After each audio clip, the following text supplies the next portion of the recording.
नमस्कार विद्यार्थी मित्रांनो, तुम्हा सर्वांचं नव्या शैक्षणिक वर्षामध्ये मी मनपूर्वक स्वागत करतो। मनपूर्वक या शब्दामध्ये विसर्ग आहे बरं का, आणि पहिला जो उकार आहे तो दीर्घ आहे।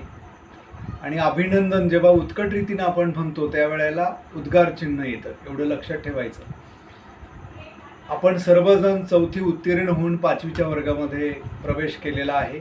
अतिशय आनंदाने तुम्ही वर्गामध्ये अभ्यासाला सुरुवात करणार आहात। यासोबतच मला अचूक मराठी लिहायचं आहे असा निर्धार, असा संकल्प देखील तुम्ही करणार आहात, आणि ते आपण सोबत करणार आहोत। कसं लिहायचं अचूक, कसं लिहायचं निर्दोष, हे पाहण्यासाठीच ही व्हिडिओ मालिका आहे आणि त्यातला हा पहिला प्रयत्न।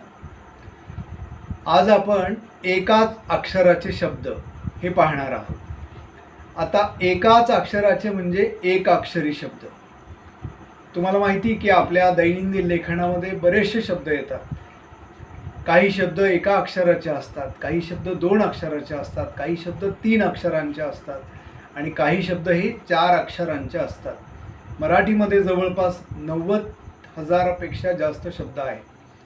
आज आपल्याला एकाच अक्षराचे शब्द पाहायचे, म्हणजे त्या अक्षराला वेलांटी लिहावी लागली तर ती कोणती लिहायची?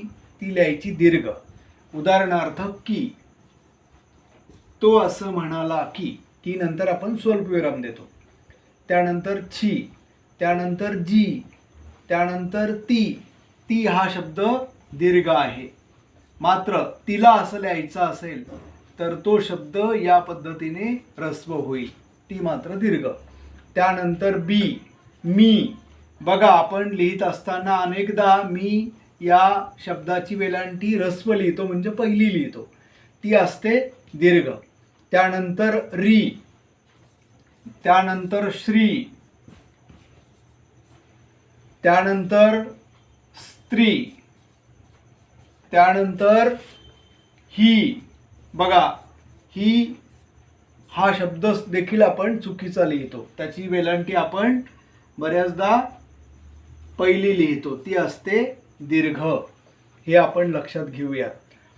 त्यानंतर अजून यासाठी अपवाद शब्द आहे, तो म्हणजे नी।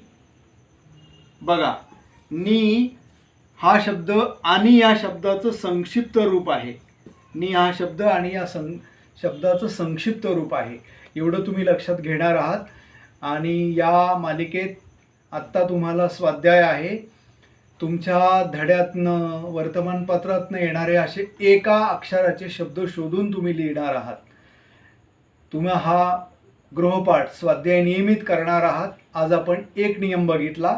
असे अचूक लिहिता येण्यासाठी जे नियम असतात ते सगळे नियम आपण या पुढच्या व्हिडिओमध्ये पाहणार आहोत। तोपर्यंत नमस्कार।